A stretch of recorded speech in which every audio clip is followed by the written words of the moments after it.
আল্লাহ তাবারাক ওয়া তাআলা বলছেন, তুই ভাইয়ের সংসারে কাঁটা হতে যাস না।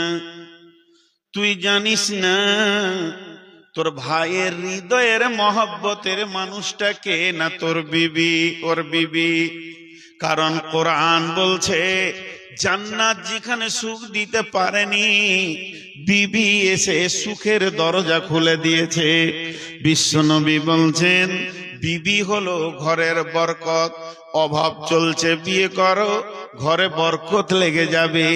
তুই তোর ভাইয়ের স্বামী স্ত্রী তাদের মধুর জগতে কেন কাঁটা হতে গেলি? এইরকম ঘটনা মালদায় আছে না নাই? আর আপনারা মুখ খুলেন তবেই তো মেয়েরা বুঝবে, আছে না নাই? আছে। ওই মেয়েগুলো মাথা মোটা, বুদ্ধি কম। বুদ্ধি কম এই জন্য ভাবিকে দেখতে পারে না। যদি বুদ্ধি বেশি থাকতো তো ভাবির সঙ্গে মহব্বত করতো। কেন? কেন? ওর বুদ্ধি নেই। আমি একটা যুক্তি দিচ্ছি, কথাটা ঠিক না ভুল বলবেন। আপনি বেটার বিয়ে দিবেন, আমি আপনাদের মসজিদের ইমাম, মসজিদের দরজায় দাঁড়িয়ে আছি, আর এখনই বোলেরো গাড়ি চেপে আপনারা চলে গেলেন রতুয়া, চলে গেলেন মেয়ে দেখতে। তা আমি বলছি কোথায় যাবেন গো? বলে মেয়ে দেখতে চললাম। তাহলে প্রথমে ওটা কি হলো? মেয়ে। প্রথমে কি হলো? মেয়ে। মেয়েদের রূপগুলো দেখেন। প্রথম যখন দেখতে গেলেন তখন হলো মেয়ে।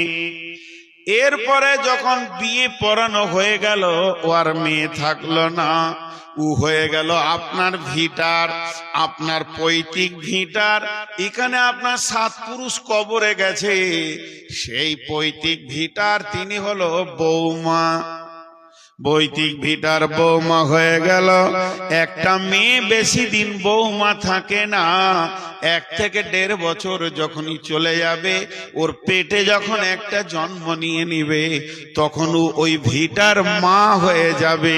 তার মানে এখন ওর দামটা কত বেশি, ও এই ভিটার মা। আর তুই গেছিস পরের বাড়ি, শ্বশুর বাড়ি।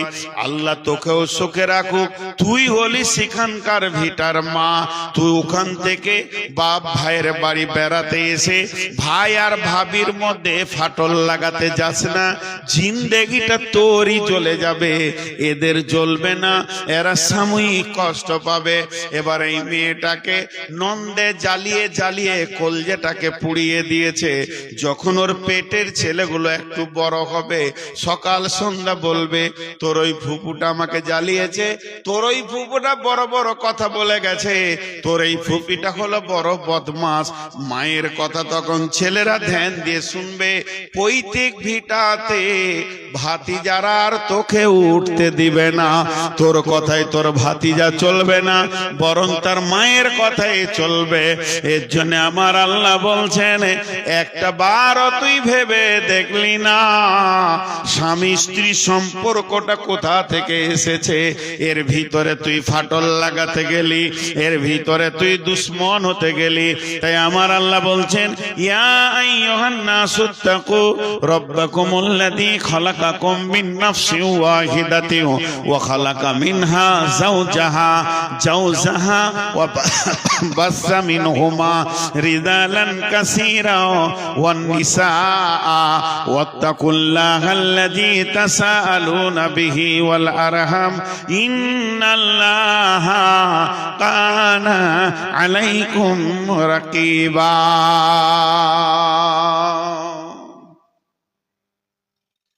জি,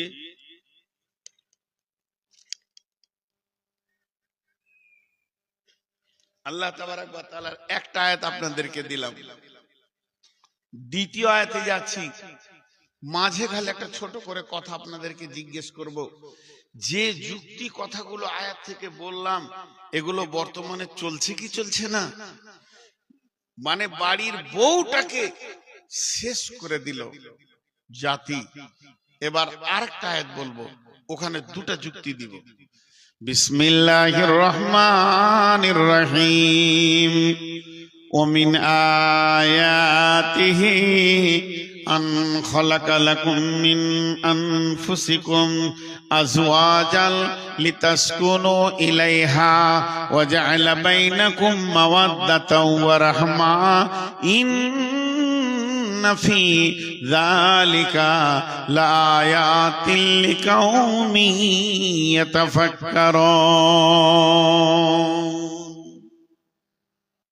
জি আপনারা মনোযোগ দেন আয়াত মানে হলো নিশানা আয়াত মানে নিশানা তো আপনি আল্লাহকে খুঁজছেন আল্লাহ কোথায় আছে আল্লাহকে কি করে পাবো তো আল্লাহকে পাওয়ার ব্যাপারে বহুত নিশানা আছে জমিনটাকে বানালো নিশ্চয়ই বানানেওয়ালা আছে তিনি আল্লাহ এ বিশাল আসমানকে বানালো যিনি বানালেওয়ালা তিনি আল্লাহ এই উটকে কে বানালো এই পাহাড়কে কে বানালো এই দিনটাকে বানিয়েছে রাতই বা কে বানিয়েছে রাতের পরে দিন দিনের পরে রাত রাতের পরে দিন এই রোটেশনটা লাগিয়ে রেখেছে কে চারিদিকে যেদিকে তাকায় আমি যেন আল্লাহর কুদরতের ভিতরে ডুবে যাই আমার মাথা যেন কাজ করে নিশ্চয় আল্লাহ বলে একজন আছে তাছাড়া এই বিশাল সাম্রাজ্য